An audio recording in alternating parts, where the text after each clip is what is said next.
roule. La chemise, c'est mieux, non? T'enlèves ton pull. J'ai pas enlevé mon pull. C'est bon, tu filmes? Silence, on tourne.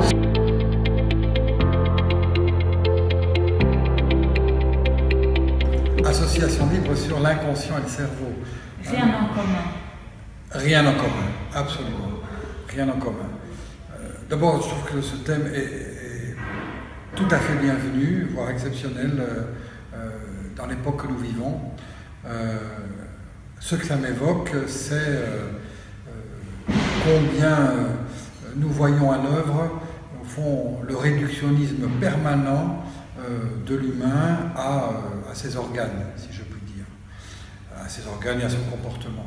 Et nous commençons à en voir les effets délétères.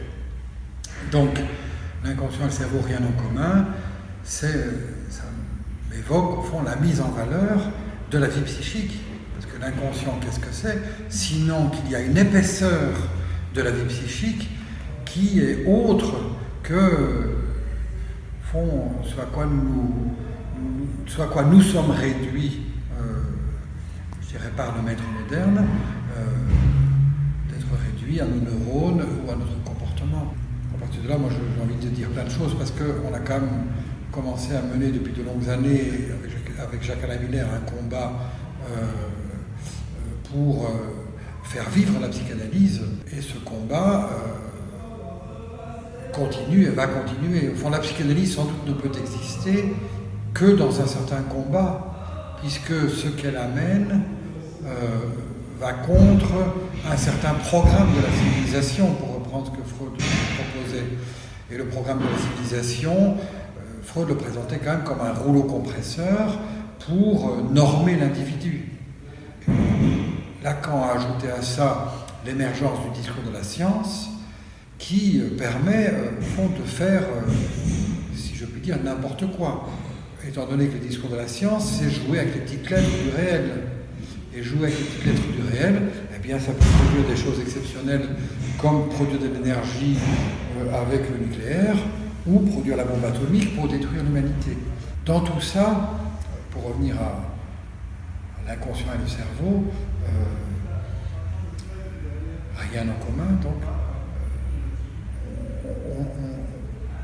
Il importe absolument de faire valoir que l'épaisseur de la vie psychique est ce qui permettra de sortir de l'impasse. Et j'en témoigne à partir, au fond, de mon propre parcours, parce que les analystes ne sont pas des savants qui disent des choses qu'ils auraient découvertes et qui ne les concernent pas.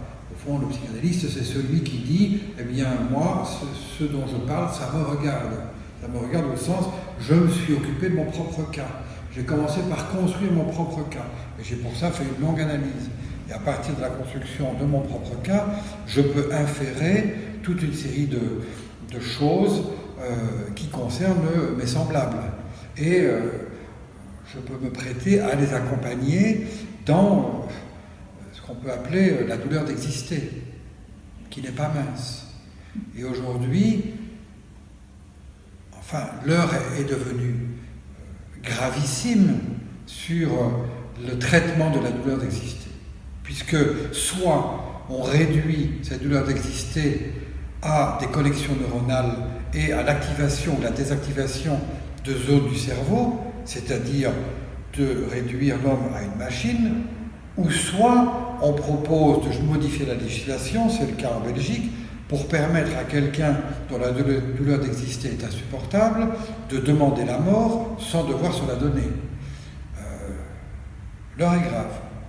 Donc, rendez-vous 14 et 15 juillet, si je ne me trompe, 13 et 14 juillet, au Palais des Congrès à Bruxelles.